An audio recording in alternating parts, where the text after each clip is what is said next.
What's it all about? More options don't free you. They freeze you.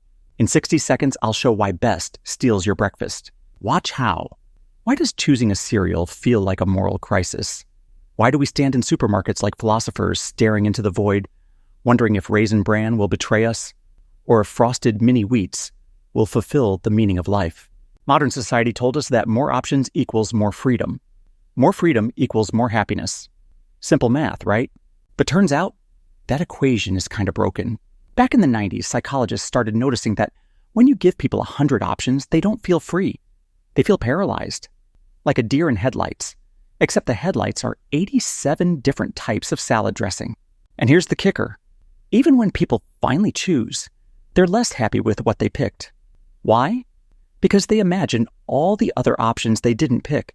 Regret crashes the party, and suddenly, your Caesar dressing tastes like failure. You've probably heard about the famous jam study, right?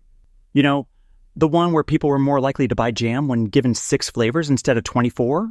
But here's what most people don't mention. The study wasn't about hating variety. People loved browsing the 24 jams. They just didn't buy. It was retail window shopping on steroids. So paradox of choice doesn't mean choice is bad. It means when the stakes feel high, like money, career, or life partner, we panic. Jam is low stakes. Marriage? Not so much. Here's something controversial. Too many choices don't just make you anxious. They make you easier to manipulate. Ever noticed streaming services? They throw thousands of titles at you, but 90% of people just click whatever's on the homepage. That's not freedom. That's algorithmic babysitting. Another spicy example. In the 90s, 401k retirement plans in the US added more and more fund options to look generous. But guess what? Participation rates went down. People got overwhelmed and didn't sign up. Translation: Wall Street looked generous while saving money. Classic. Psychologists also found 2 types of people: maximizers and satisficers. Satisficers are chill. They say, this option's good enough, I'm done. Maximizers are tortured souls. They must find the absolute best option. Irony? Maximizers often end up with better choices, but feel worse about them. Satisficers settle for less, but they're happier. Moral of the story? Lower your standards. It might be the most underrated mental health hack of all time. Fun fact, ancient Greeks actually worried about this too. The philosopher Epictetus basically said, if you want to be happy, don't multiply your desires.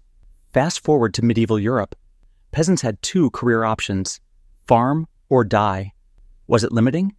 Absolutely. But guess what? They didn't have to waste brain power deciding whether to be a TikTok influencer or a blockchain goat farmer. Choice explosion is a modern problem. A 1909 Sears catalog had like 4 types of shoes. Today, Zappos has 27,000. Good luck finding the one. Marketers love to say, we offer personalized choice. Translation: we'll drown you in options until you're begging us to tell you what to buy. Take dating apps. In theory, endless swiping gives you freedom. In practice, it's the paradox of choice on steroids.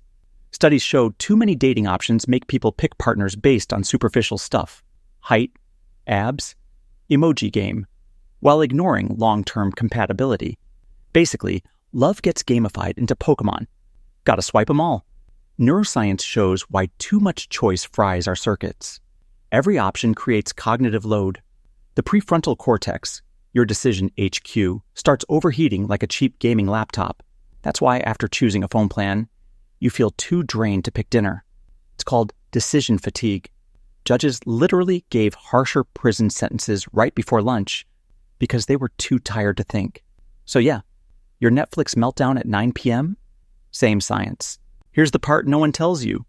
Corporations want you overwhelmed. When you freeze, they nudge you toward default settings.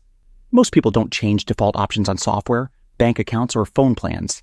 Companies design confusing menus so you'll just accept what's easiest, which is usually what's most profitable for them.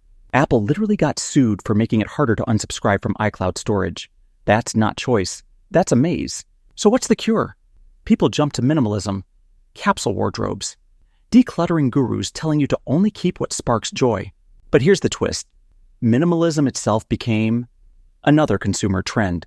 You can now buy $500 minimalist furniture and $200 minimalist sneakers. It's like, congratulations, you spent a fortune trying to escape the thing that made you miserable in the first place. Beautiful irony. Maybe the answer isn't fewer choices, but smarter ones. The research suggests limit your decision zones. Pre-decide low-stakes stuff, like Zuckerberg wearing the same hoodie daily. Also, Einstein did that before it was cool. Impose constraints. Instead of scrolling Netflix for an hour, decide, I'll pick from the top 10 only. Shift perspective. Instead of asking, what's the best option? Ask, what's good enough? Because happiness isn't found in the 28th flavor of La Croix. It's found in making peace with what you already have.